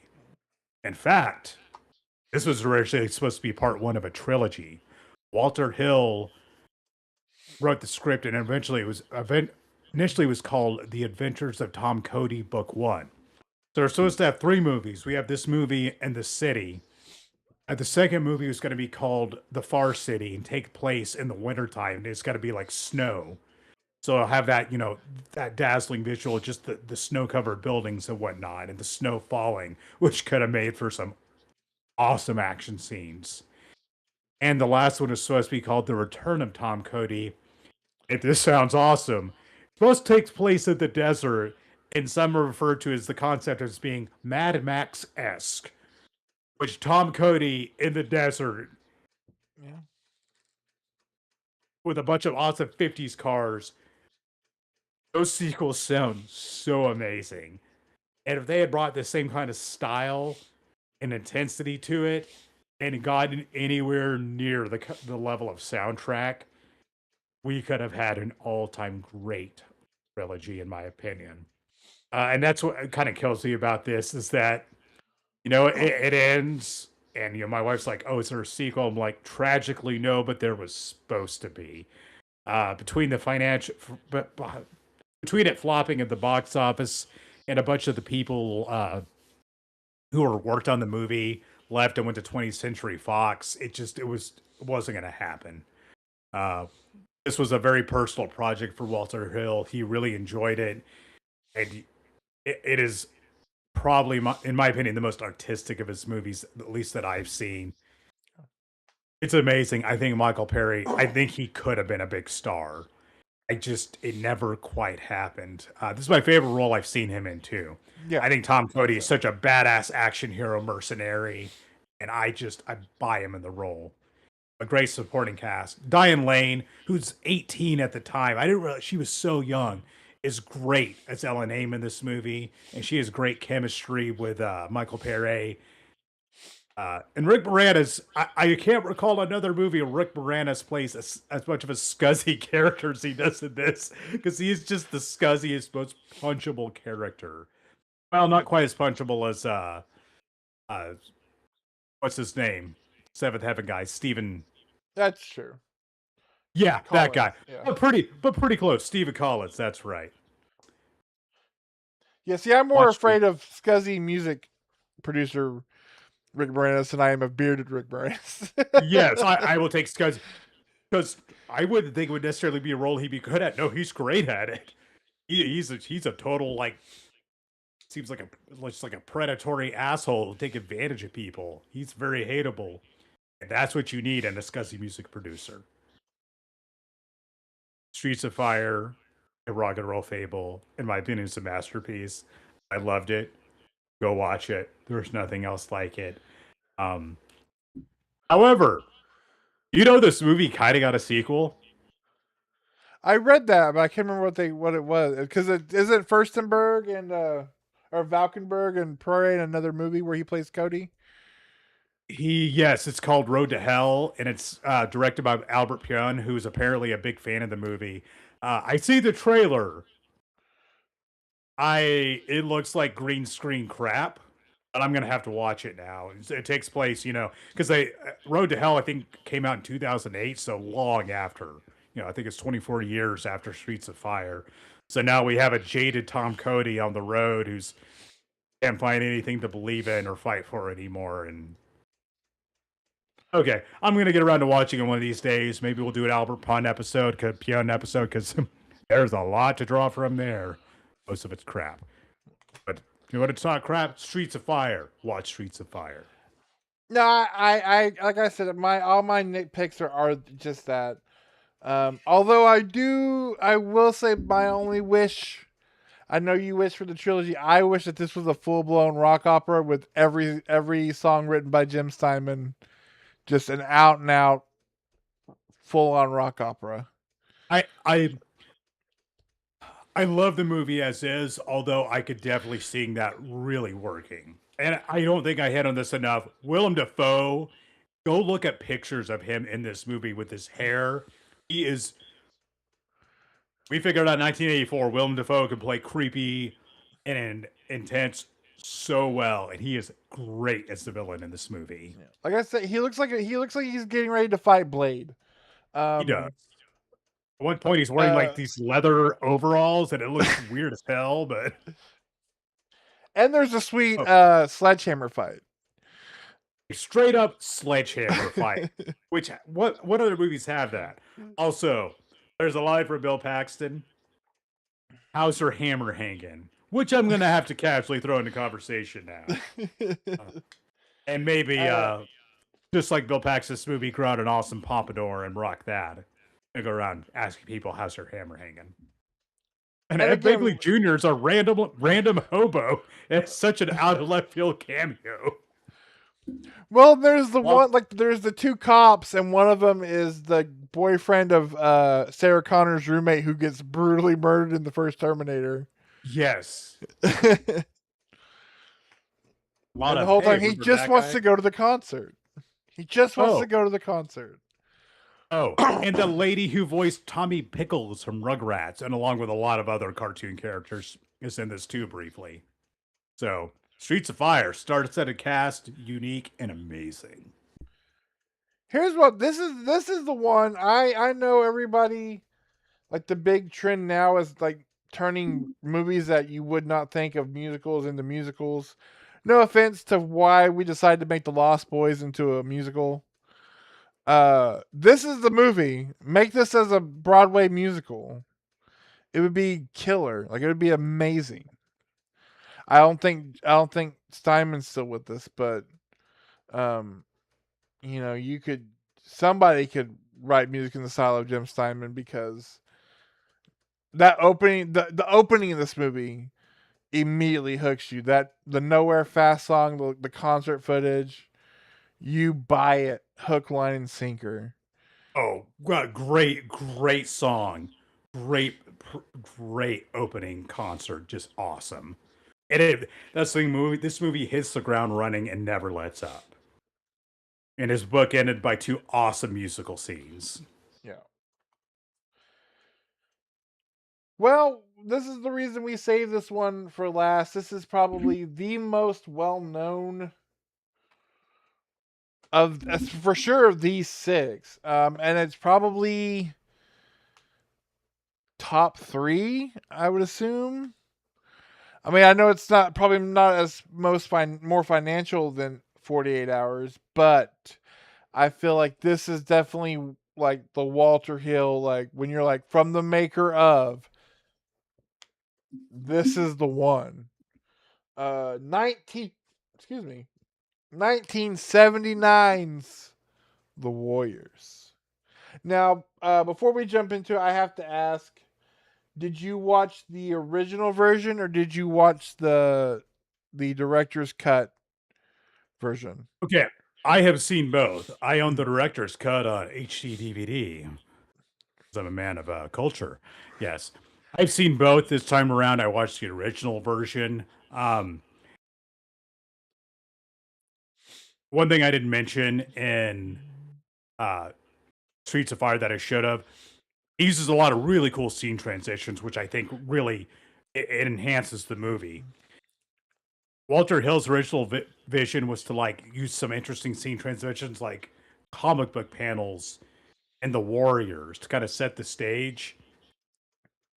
I'll be honest, I don't think it worked well, and I think the original cut is the definitely a better movie that flows better. So this time, I usually I'm all about the director's cuts. No, watch the theatrical cut of this. The other one's just kind of a cool curiosity. The artwork's a little cool, but no. Yeah, So so the Arrow 4K has both, and I watched the original because yeah, I think when the DVD came out, it was the director's cut, and it looks cool. It's a cool concept, but the way this movie flows, that always every time I would watch that DVD, it just felt broken up by those transitions. it does. But so yeah, we'll be talking about the original version of The Warriors, 1979. Again, this cast: Michael Beck as Swan, Deborah Van Valkenburg, who is like the quintessential New York gal in this movie.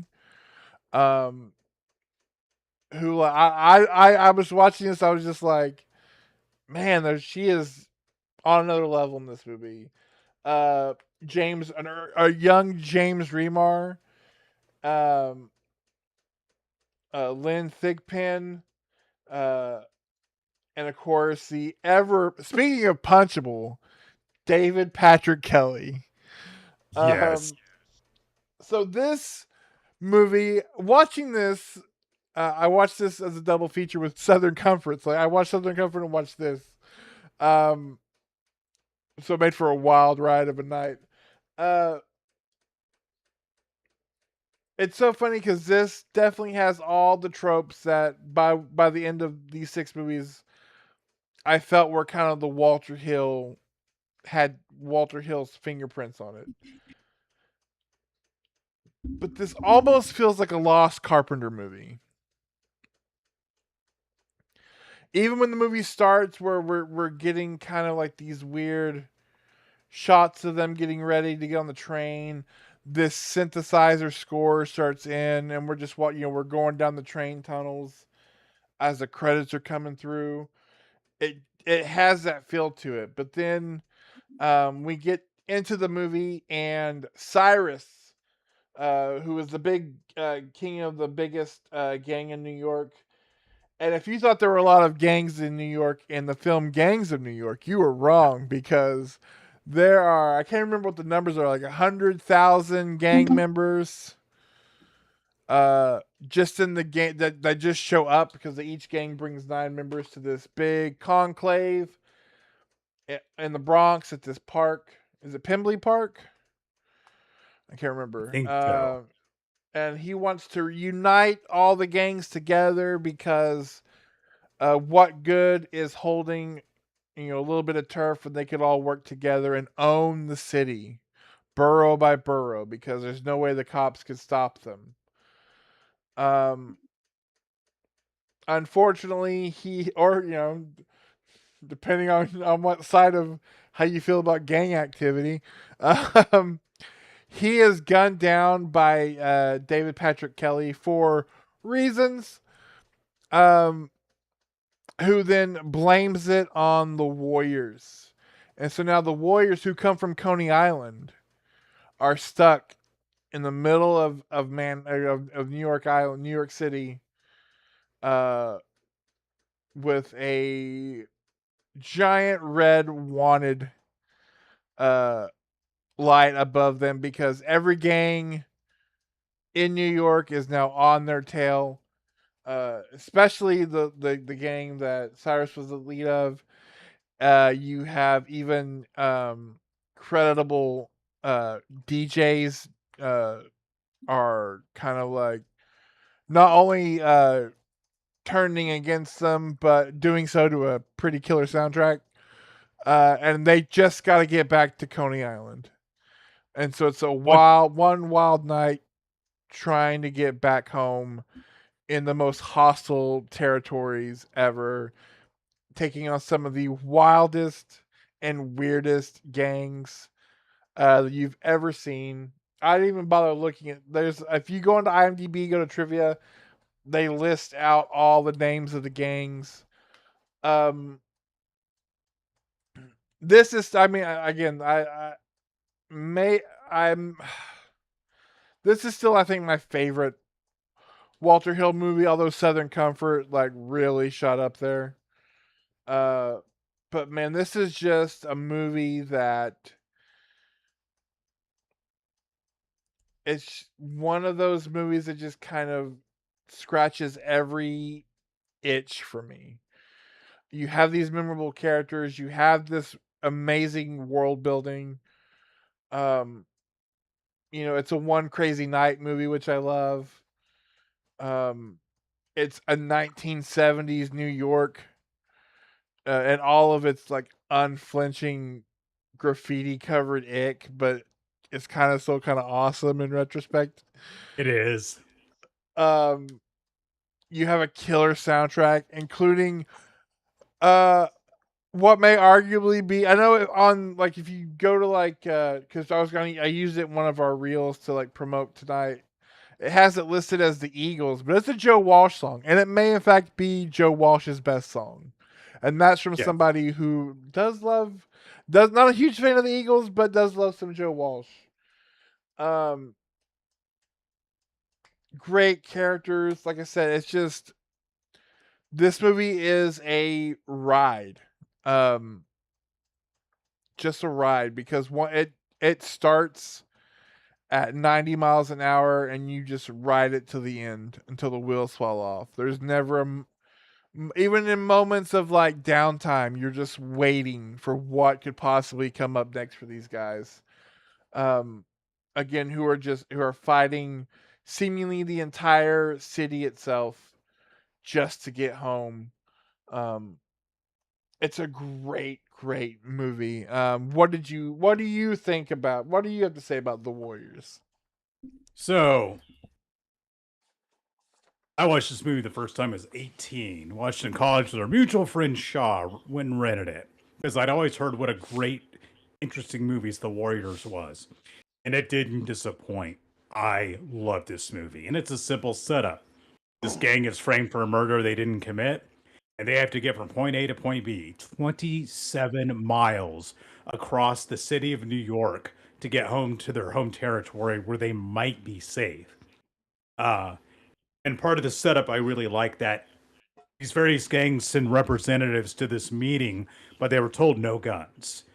So instead of getting a bunch of shootouts, we get a bunch of wild brawls with blunt objects, fists, and knives, and at times Molotov cocktails. And the action is so good and so satisfying. These gangs rumbling with each other.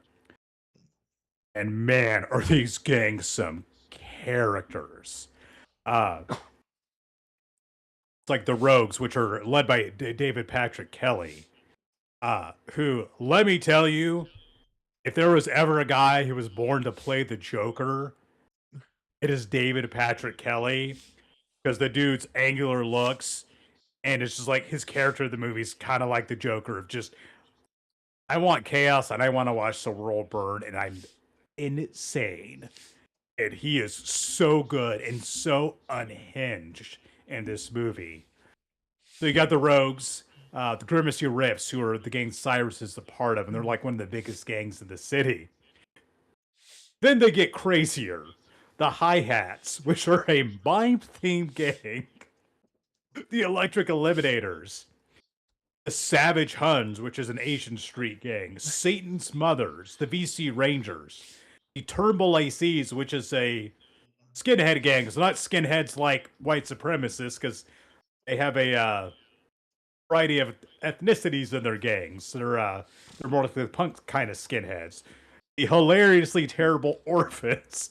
Uh, and the one that it's like when you think of weird gangs from the Warriors, you always think of the Baseball Furies, who look like Marilyn Manson in makeup, put on a baseball uniform, and started a gang of other Marilyn Manson's baseball uniforms.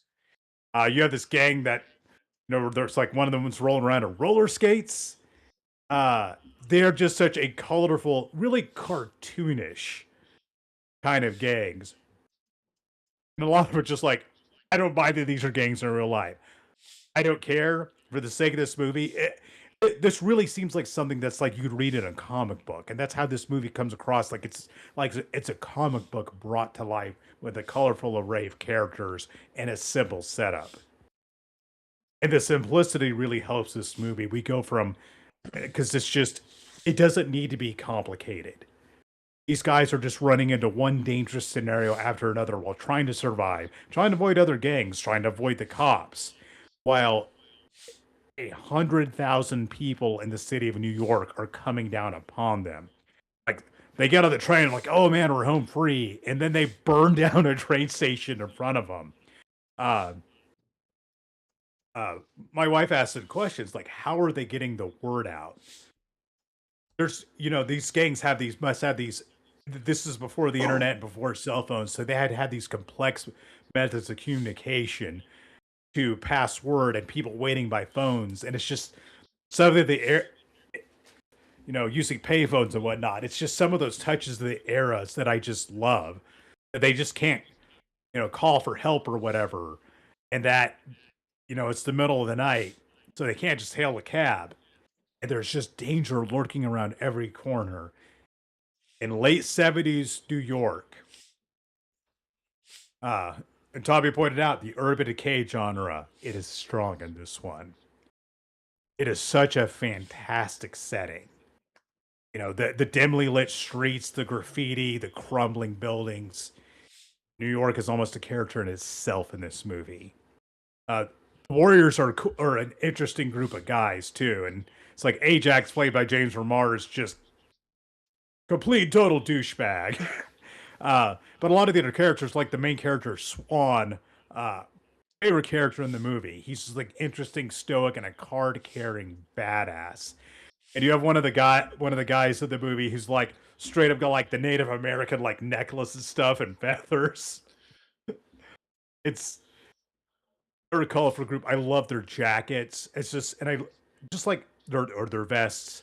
And I just love the unique look and design of the gangs that adds so much to this movie. The action's well done. The tension's well done. There's one scene involving a female gang that I think is just great. And there's like, okay, how is this going to unfold? This gang, the Lizzies. It's a great movie. It is an essential '70s action movie for me, and in my opinion, it's like should go on the Mount Rushmore of gang movies. It is so good. It is so satisfying. Um, And holy shit, why did David Patrick Kelly not get more roles? Because he is such a fantastic villain in this. And the iconic part, you'll remember, where he's clanking the Coke bottles on his hands, saying, Warriors, come out and play. I don't know if this is true. I heard that was improvised, but holy shit. Awesome, memorable addition to this movie. This kind of movie you watch, you'd be like, man, this would make a great video game. Well, 2005, Rockstar Studios, people brought you Grand Theft Auto, released a banger of a game, a beat 'em up kind of game called The Warriors. Uh, which, if there's a game that desperately needs a remake or a remaster, Rockstar, bring The Warriors back. I was actually talking with a coworker about that recently. That it is right there, dudes. Just do it. It will sell like hotcakes. I love The Warriors. I love the stuff. I'll even buy your discless physical copy of Grand Theft Auto 6. Um, no, not even for that. That's bullshit. This is physical copies are total bullshit. But yeah, that game. Um, what a banger. Tommy said they yes, it's like develops. It's like Streets of Rage or Final Fight gangs. That's kind of the feel. You got to feel like that. This movie did influence some of those games later on with the very colorful, very flamboyant bunch of villains you end up fighting in those kind of games. It's great. The synth soundtrack is awesome. I'm a sucker for cool font and opening credits, and the spray paint font is so neat. We talk for a second though. these guys are so easily distracted by women in this movie. It's like they are in the middle of an incredibly dangerous situation, and they're like, a woman walks by, they're like, "Oh, I'm gonna completely throw all sense of self-preservation out the window." It's kind It, of funny, but that doesn't really bother me. But it was a funny thing I kept on noticing this time around. It's like, man, these guys have a women are their kryptonite. it is. It's just so weird where they're just like, oh my god, like how are we gonna survive the night? Sorry guys, my boner was talking too loud. I can't remember what basic math is anymore. Especially and then Chris James Remar is just like uh he's his ultimately undoing is just like, hey, I can't remember the actress's name, but she's a known actress. Mercedes, I think it was Mercedes Rule. Is just like, hey, you're an adult woman sitting on a park bench in New York in the middle of the night. What happens if I get handsy? Oh no, you're an undercover cop. Oh, she like handcuffs him and starts blowing the whistle. And I'm like, it takes that other cop a really, really long time to get there and help her. It's like, man, he must have been asleep or something. And I like that they show you like not only the gangs, but like the cops are maybe the scariest gang of them all because they flat out throw a Warriors member in front of an oncoming train. Yes, they are brutal. Maybe a little bit of commentary about police brutality there, Walter Hill. I, Um, I I love this scene because Swan's relationship with Mercy is kind of like, you're like, hey, buddy, like, take it easy. Uh, but I love the scene when they're on the train toward the end, and the two like prom couples come on, and they're just staring at her, and she starts to like try to fix her hair, and he pulls her hand down. And he's just like, fuck him. And then he gives her the corsage at the end. Um, it's a movie that it doesn't play off like a real like romantic uh relationship, and yet by the end you're like, man, I hope those kids make it. Um, yeah, she's a very broken person. yeah, She's kind of a tragic character. Um, and it's just like, you're kind of a degenerate sex addict who's just like, you got problems, don't you? and I love the fact that they were filming in New York City. It says like they were having to pay the biker gang, the Mongols, like $500 a day to like protect them from like other street gangs in New York, so they That's could film the amazing. streets at night. Every disgusting like stoop, every piece of like broken glass on the sidewalk. He films this thing. It's beautiful. Like you have the huge rain stuff, so everything is glinty when they're running through these streets, these dark streets. The way all like the train stops have like this green tint to the lights of them. The fight, my favorite scene is the fight scene in the bathroom with Yes. the overall like the hillbilly gang and like the ones on rollerblades or roller Yeah. skates. It's just a crazy, just an all out like kick ass fight. Man, there's just so many moments of this movie where like again that does not ever stop until the credits, until you hear that Joe Walsh, song at the end. The movie does not take a moment to give you a breath. That song is called In the City, and it is a pitch perfect song to end this movie on, and a great song. Uh, Perfect. The music's great. Man, Walter Hill might be the most underrated director in Hollywood in terms of the music he puts in movies, because every Yeah, movie is great, and some of them are just stand out. yeah. Said, especially this, the Streets of Fire are just stellar. Ry Cooder, who worked on a lot of his movies, knew what he was doing, and Walter Hill had an ear for music. Yeah. The Warriors is just such a great movie. I'm glad it might be at this point his probably his most remembered movie, even about 48 hours, uh, and it deserves to be remembered. It's well done. It's interesting. It's eclectic. I I've watched it many times now, and I will watch it many more. Because again, there's nothing quite like it. Yeah. There really isn't. And I think of just kind of like putting a bow on all of this is it's kind of like what I learned the most about Walter Hill, and again, very much alive.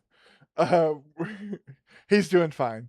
But that when you think of like directors of this era, and again, like the big ones that did, um, whether it's action, guys like McTiernan, John Milius,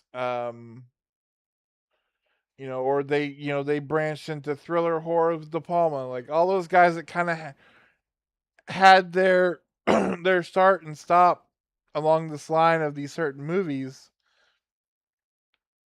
I always knew the name Walter Hill, but it was always so weird not hearing him talked about in the same breath as those guys.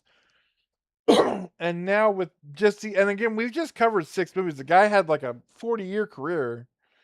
Um, some stuff great. 48 Hours is a great kind of like birth of the buddy cop movie. Some movies not so great. I'm looking at you, Supernova.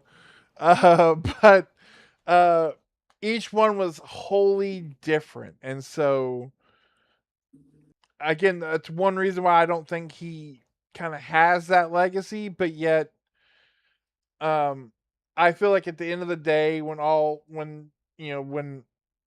everybody gets on board on the Walter Hill train, that will be his legacy. Is that this dude did not make the same movie twice, except for No. 48 Hours, because he made Yeah. another 48 Hours. I haven't talked to you about this yet, but I'll throw this out. Looking at his filmography, I think we need a part two because there's a bunch more interesting movies as we can hit. Big one I wanted to do, just couldn't fit it in this time, was one of the manliest movies ever made from 1975, Hard Times, starring Charles Bronson and James Coburn. Uh, like bare knuckles brawling in Depression era New Orleans. It's great. And we could also talk about the weird blues movie from 1986 with Ralph Macchio, Crossroads. We go over some of his westerns like The Long Riders. Mm-hmm. Red Heat, I would love to talk I about. love Red Heat. Yes, Wild Bill, which I from '95, which I remember liking a lot. Again, these are very different movies. And another one, which we talked about before, Trespass. You and I have discussed that before. So at some point, I think there's got to be a part two to this, and we got to cover 6 more just Walter Hill movies because every one of those I just mentioned are still unique from the other. I love his style. He is a fantastic director. He's got such a great eye for cinematography and a great ear for music. Uh, he should be in discussion as like one of the true like artistic visionaries of that era. Yep. He's like your cool uncle version of George Lucas, and that's kind of awesome. Um, Only I'd say he's made more good movies than George Lucas had. well, yeah, that's why I said cool uncle. He's not that weird uncle. But that's gonna wrap up this first book, this first era of Walter Hill, and yeah, like it. That's not even getting to the production stuff because the dude also again helped create Tales from the Crypt. He was one of the main producers on the Alien franchise. More so in name only with his company than like hands on, but still just a just a wild career for this guy. But that'll bring this era of it to a close. Thank you guys so much for hanging out with us. Do not forget that we do these live streams every month, and next month, we're gonna tackle a little bit of Halloween in July because with the release of the now 6th film in a franchise that honestly, no spoilers, is kind of batting 1,000 in awesome. Up to this point, at least, we're gonna be diving deep into the Book of the Dead because we are covering the Evil Dead franchise as well as the new entry, which comes out next month, Evil Dead Burn. So you're gonna want to join us for that. You're gonna bring a poncho because things are gonna get sticky. But that's not all because the train rolls ever onward. Every week we've got new reviews going up this week. And by this week, I mean tomorrow. 4 p.m. Central Standard Time. New video goes up. I give my review of the new DC film Supergirl. I will warn you, it's a beefy review. It's like almost 30 minutes long before I made any cuts to it. I have a lot to say, not necessarily. Well, just check it out. It'll be an interesting watch. I don't want to undersell it. So check that out. And again, um, when Nick is able to, his post-theater clarities go up usually midweek. But I know that he's been living his own movie. So Yes, I I am planning to have a post-theater clarity up this week. Life's been crazy, so some weeks I miss it. But as if I go to the theater, I will record a post-theater clarity, and this week I am over the next few days. So I will have a fresh review up for some movie. Probably either Masters of the Universe or Disclosure Day. We'll see. ooh. Probably Disclosure Day. I have not pulled the closure. I've not pulled the closure. I've not pulled the trigger on Disclosure Day. Master Universe, I'd be curious about your thoughts. I do know that I am, because Amber will be gone. I am gonna double dip. Since you guys are here, you guys are close. You guys, maybe we'll cut this out of the re-showing so that way it'll be a secret. But I'm gonna double dip because next week's review I'm watching beforehand, but I'm gonna watch The Death of Robin Hood, which looks really cool. So I'm really excited It about does. that. So that'll be the week after, because we're not gonna do Evil Dead Burn until we do the Evil Dead franchise. So, were you gonna say something? Explanation for why I'm wearing a Hawaiian shirt. Thank you for the compliment of the shirt, Travis. I went to a luau themed party at my neighbor's house today, and I'm expected to return to that after this live stream wraps up. So part of the requirement was to wear a Hawaiian shirt, which my neighbor graciously donated me. And he went and smoked some pork and a Traeger and banana leaves. That was some of the best pork I've ever had in my life. And a pineapple upside down cake that was to die for. But that's why I'm wearing this shirt. I'm glad it works on me. That's cool. Oh, Nick's gonna become a Hawaiian shirt guy. I like it. Well, we're gonna let Nick get back to the luau. So until next month, when we're talking Evil Dead, and again tomorrow and every week after that. Thank you again for joining us, and make sure you share us around because we want to do something fun for our goal of hitting triple digits. We are very close. Like I said, 28 to go, and looking forward to continuing on uh, through this year, which has been, again, a really great year for movies, but an even better year for, I feel like, we've been able to cover some really fun stuff, and I think next month will be no exception.